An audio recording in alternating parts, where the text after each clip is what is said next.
নেপালকে হারিয়ে টানা তৃতীয়বারের মতো সাব চ্যাম্পিয়নশিপের ফাইনালে উঠল বাংলাদেশ নারী ফুটবল দল। হ্যাট্রিক শিরোপা জয় থেকে মাত্র এক ম্যাচ দূরে বাংলাদেশের মেয়েরা। আমি এই কথাগুলো যতটা সহজে বলছি, আসলে এই ম্যাচ জেতা বা ফাইনালে ওঠা বাংলাদেশের জন্য কি অতটা সহজ ছিল?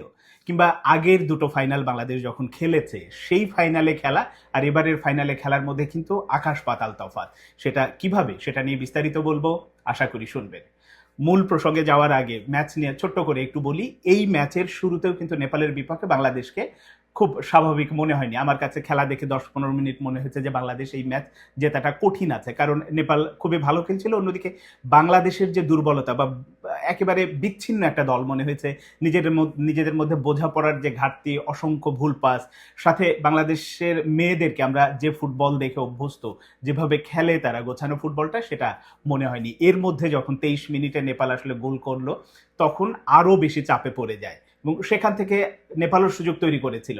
বাংলাদেশ যে ম্যাচে ফেরার মতো খুব বলার মতো সুযোগ তৈরি করেছে সেটা বলা যাবে না, কিন্তু ভাগ্য ভালো যে একেবারে প্রথমার্ধের শেষ মুহূর্তে ঋতুপর্ণা চাকমা যে গোলটি করেছেন, এক কথায় অসাধারণ। তিনি যে বড় ম্যাচের বড় প্লেয়ার সেটা আবারও প্রমাণ করেছেন, এবং গোলটাও তো অসাধারণ, অলিম্পিক গোল, যেটা সাধারণত কর্নার কিক থেকে, মানে যিনি কর্নার নিচ্ছেন তার বলেই যদি আসলে গোলটা হয়ে যায় সেটাকে অলিম্পিক গোল বলে, এবং সেই অলিম্পিক গোলের কল্যাণেই বাংলাদেশ ম্যাচে ফেরে। দ্বিতীয়ার্ধেও কিন্তু নেপাল দারুণ খেলেছে, আধিপত্য বিস্তার করেছে, তারা অনেকগুলো আক্রমণ তৈরি করেছে এবং গোলরক্ষকের কারণে বাংলাদেশ বেঁচেও গেছে। একবার তো সাইড বারে লেগে একটা গোল হয়নি। সবকিছু মিলে এই ম্যাচ নেপাল জিততে পারতো, কিন্তু সেখান থেকে বাংলাদেশ ধীরে ধীরে খেলে যেটা আসলে দরকার ছিল সেটাই করেছেন। অনেক রকম সমস্যা ছিল, বাংলাদেশ যে ফুটবলটা মেয়েরা খেলে ওই লেভেলের ফুটবল খেলতে পারেনি, কিন্তু সেটা খেলেছে। আর আনিকা সিদ্দিকী, যাকে আসলে নাম্বার 9 হিসেবে পিটার বাটলার খেলিয়েছেন, আমার কাছে মনে হয়েছে যে প্রথম ম্যাচের ওই গোল ছাড়া তাকে ওইভাবে আসলে, হ্যাঁ নাম্বার 9-এর পজিশনটা অন্যরকম থাকে, তার ভূমিকা অন্যরকম থাকে, কিন্তু তার কাছ থেকে প্রত্যাশা মাফিক আমি পাইনি। যখন তাকে বদলি করে সাগরিকাকে নামালো, আমার কাছে মনে হয়েছে এই পরিবর্তনটা আরো আগে দরকার ছিল, এবং সাগরিকা যে কতটা ইফেক্টিভ তিনি নামার পরেই দেখিয়েছেন। একটা তো একেবারে নিশ্চিত গোল কোনোভাবে নেপালের গোলরক্ষক বাঁচিয়েছেন, পরে যেটা গোল করেছেন একেবারে নির্ধারিত সময়ের পরে, যেটা ইনজুরির সময় সাগরিকা গোল করেছেন, এবং শেষ পর্যন্ত ওটাই জয়সূচক গোল হয়ে থেকেছে।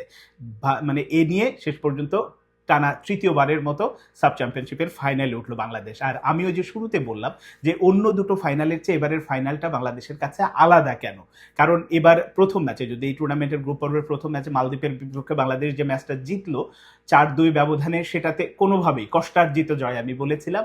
তারপরে তো ভারতের কাছে এসে হেরে গেল। এর মধ্যে অনেক কিছু, কোচ পিটার বাটলার সংবাদ সম্মেলনে এসে প্লেয়ারদের নিয়ে ইন্ডিভিজুয়ালি কথা বললেন, যেটা আমার কাছে পছন্দ হয়নি। একটা টুর্নামেন্ট চলাকালে, আমি জানি না এটা তার কৌশল কিনা, তিনি যে এবারই এরকম কাজ প্রথম করেছেন তা না।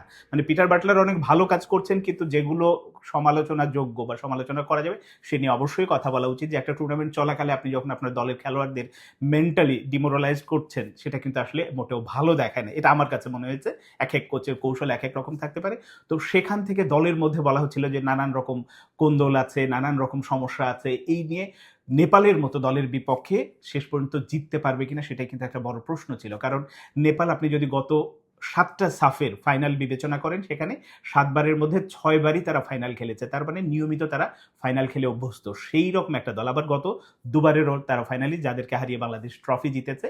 তো সেই রকম একটা দলকে হারানোটা মোটেও সহজ ছিল না, কিন্তু ভাগ্য ভালো যে ওই শেষ পর্যন্ত যেটা হয় যে অভিজ্ঞতা একটা ব্যাপার, তারপরে আপনার এরকম বড় ম্যাচের বড় দল যে ব্যাপারটা থাকে, ওই ব্যাপারগুলো কাজে লাগিয়ে বাংলাদেশ ম্যাচটা বের করেছে। এখন তৃতীয় যে পয়েন্টটা আসে, মানে এই কারণেই কিন্তু আলাদা। আমি বলছি অন্য দুটো ফাইনালে একেবারে বাংলাদেশ গত সর্বশেষ দুটো ফাইনাল যে খেলেছে, বাংলাদেশ ফেভারিট দল হিসেবেই ফেভারিটের মতোই খেলেছে, কিন্তু এবার একেবারে চাপের মধ্যে ছিল। ড্রেসিং রুম বলেন, কোচ বলেন, মিডিয়া সমালোচনা বলেন, দর্শকদের নানান রকম চাপ বলেন, এবং খেলোয়াড়দের মধ্যেও কি অস্বাভাবিক সব পরিস্থিতি গেছে। আপনি শিউলি আজিমের মা মারা গেছে, সেখান থেকে ওই রকম একটা পরিস্থিতিতে তিনি দলের সঙ্গে আছেন, প্র্যাকটিস সেশন বাতিল হয়েছে, এক ধরনের খুব ভালো অবস্থায় ছিল না, অস্বস্তির মধ্যেই ছিল। সেখান থেকে এরকম একটা জয়ের মাহাত্ম আসলেই আলাদা। এখন ফাইনালটা ভারতের বিপক্ষে হবে এটা তো বোঝাই যাচ্ছে। ওই ম্যাচে এই ভুল ত্রুটি এবং একটা দল হিসেবে যদি খেলতে পারে, তবেই কিন্তু বাংলাদেশের টানা তৃতীয়বারের মতো সাফের শিরোপা জেতা সম্ভব। তাছাড়া একটু কঠিন হবে, কারণ ইন্ডিয়া স্বাগতিক, সাথে আবার ভালো দল। এখন দেখা যাক শেষ পর্যন্ত বাংলাদেশ এই যে জয়ের যে ইয়েটা পেল, একটা অনুপ্রেরণা বলি বা একটা জয় একটা দলকে বদলে দেয়, একটা জয় দলের মানসিকতা বদলে দেয়। সবকিছু মিলে এই বদলে যাওয়া বাংলাদেশই ভারতের সামনে ফাইনালে হয়তো দাঁড়াবে। ফাইনালে বাংলাদেশ কেমন করে সেটাই দেখার অপেক্ষায়। আশা করি, আমি আশাবাদী হতে যাই যে ফাইনালে বাংলাদেশ জিতবে এবং টানা তৃতীয়বারের মতো শিরোপা জিতে দেশে ফিরবে বাংলাদেশের মেয়েরা।